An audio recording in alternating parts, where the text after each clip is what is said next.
making hot lava bruschetta. Bruschetta is one of those things that when it's on the table, I cannot resist it. I love it, love it, love it. So this is such an easy recipe. This is a super simple thing to do. It makes an amazing appetizer. It's healthy. It is raw food. It is herbs. It is full of vitamins and minerals and antioxidants.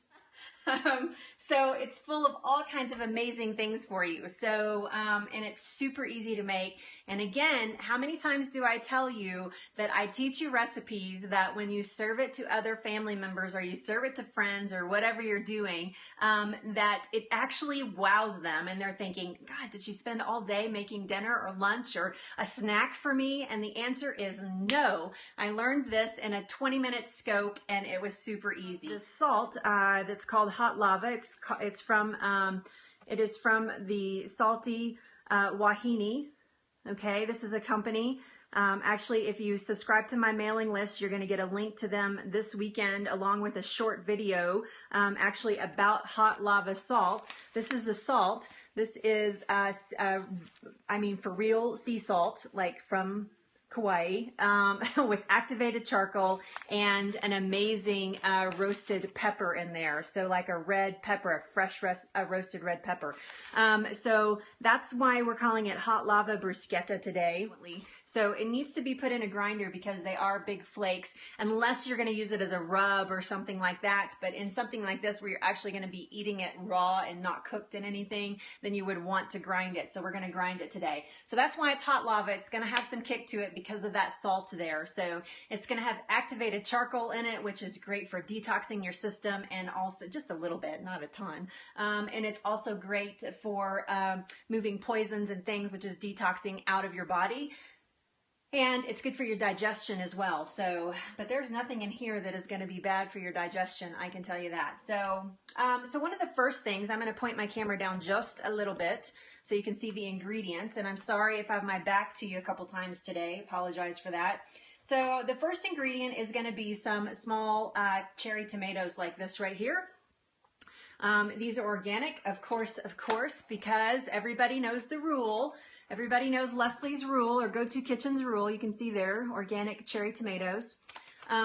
If you eat the peel, it's no deal. So meaning if you're eating the outside skin, which we're going to be eating, then it must be organic. And that's how I roll with just about everything that I use. Look, my ring looks like a weapon or something. Okay, so if you eat the peel, it's no deal. And so these are something that I'm going to buy organic, of course. I'm going to start at the end without the, sorry, out of frame there. I'm going to start at the end without the stem, and I'm going to cut towards the stem, and I'm just going to slice. Now you see that I'm using a paring knife for this. This is a sharp little paring knife. Actually, it's not as sharp as I'd like for it to be. I actually put this knife through its paces and it gets dull pretty quickly.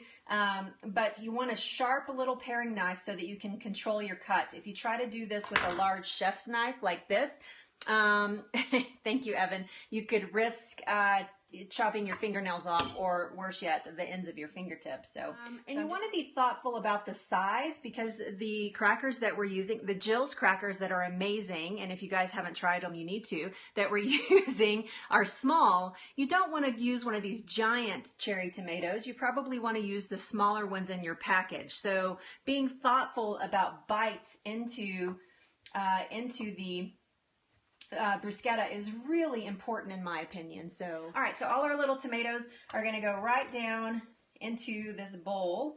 I'm going to make sure that all my slices are nice and even and small. You're not going to cut them again. You're just going to slice them just like they are, just like that. So we have, you know, this many in there. How many ever that is. So probably like, what, about a cup of those tomatoes. And then the next thing that we're going to do is we're going to do 2 tablespoons of fresh basil. Basil right here. I left a couple out because I wanted to show you what I did with it. I wanted it in these little ribbons. Again, see these little ribbons? Again, being thoughtful about a bite into something. I am going to use my large knife for this. Being thoughtful about a bite into what somebody's taking a bite, so that they're not getting a huge chunk of anything except tomato, which I want them to get, but being thoughtful about the size of the bite that they're getting. So And I've learned that from having a picky eater. So I'm going to go right down the vein. So right down the stem. You see how I've just cut it right in half, just like that. This is, of course, organic basil. So then I'm going to take it and I'm going to roll that into a little roll as tight as I can.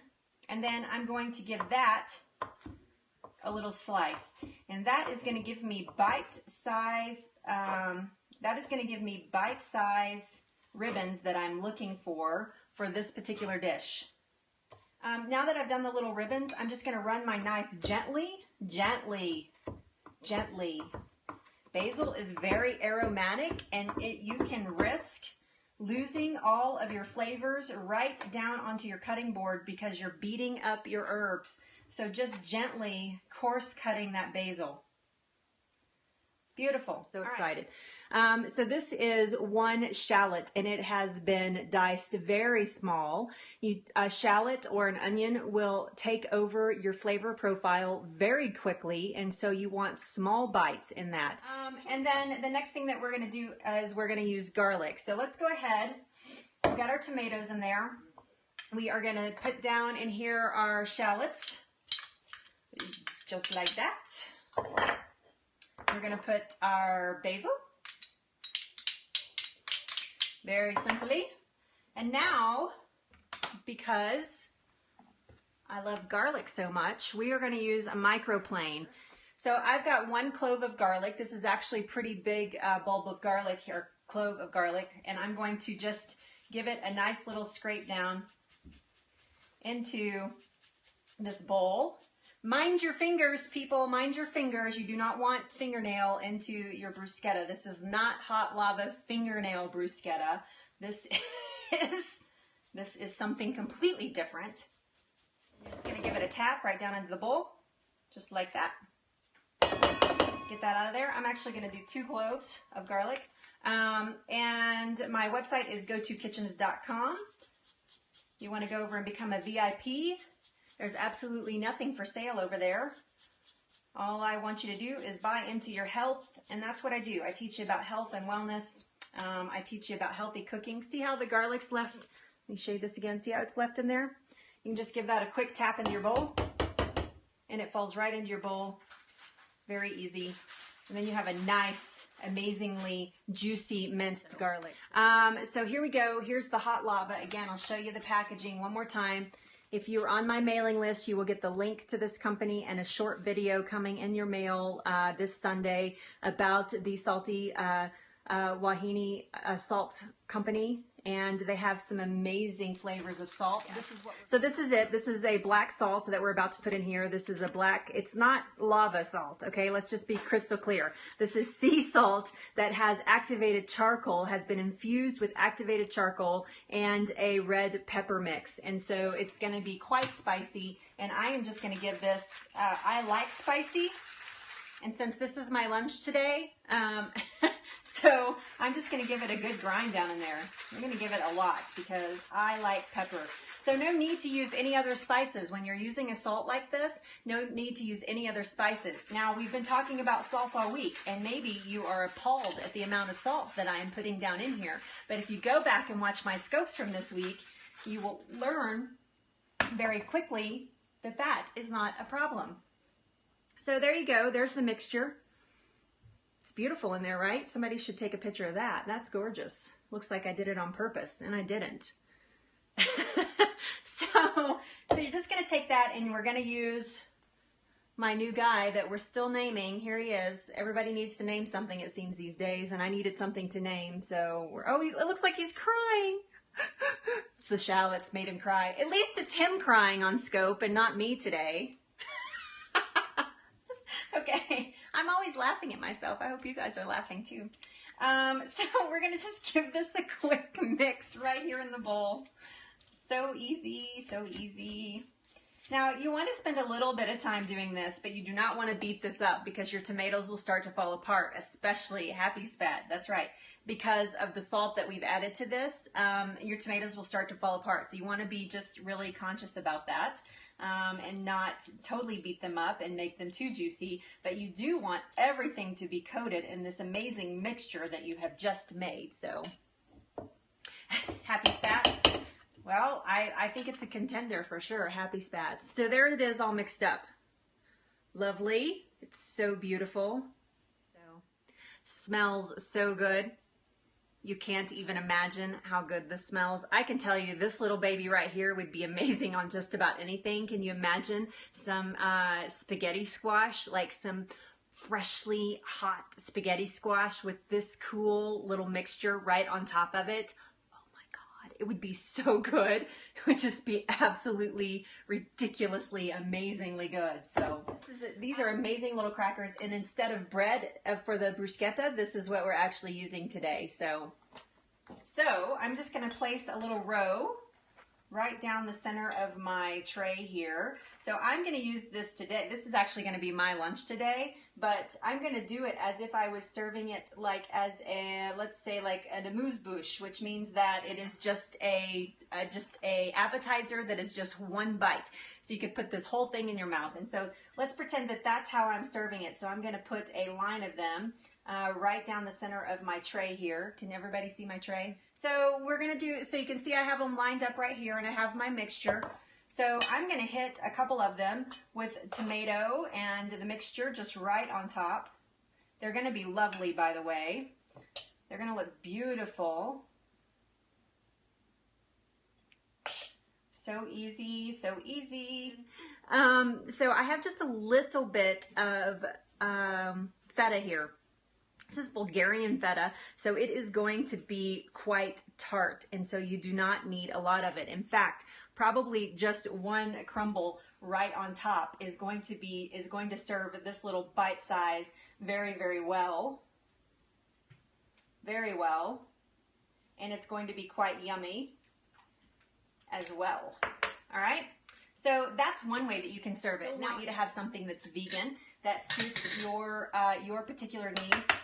Then I am actually going to do, thank you so much, I'm actually going to do just a tiny bit of Carotito sauerkraut right on top of the cracker, and that is going to serve underneath the base. Now when I'm talking about a tiny bit, I'm talking about just like a few little pieces of cabbage, because again, what do I always say? You do not want this to overpower the flavor of your mixture. So you really want that tomatoey taste on there. So the last two I'm going to make, and I'm going to put just a little tiny bit of that sauerkraut. And then I'm going to put my tomato mixture right on top of that. Oops, I need that back. I would say that this would probably do, I've got 6 crackers out here. This is probably going to do about 12 crackers, which is plenty for an appetizer. So, depending on how big your crowd is, of course. So, sorry if I missed comments there. So then you have a vegan option, and you have a gluten-free, paleo-friendly, blah, blah, blah option as well, except for the dairy and the cheese. No, they're not getting soggy. These crackers don't get soggy, man. So there you go. I'm going to turn my camera so you can see. Look at this beautiful little tray of appetizers that you end up with when you are done with this. Now, tell me that that does not look like something that you want to eat right this very second. So good. Bite size. Amazing, amazing. Thanks for watching again. Ask me, chat with me, hang out with me, learn with me, pen me. GoToKitchens.com.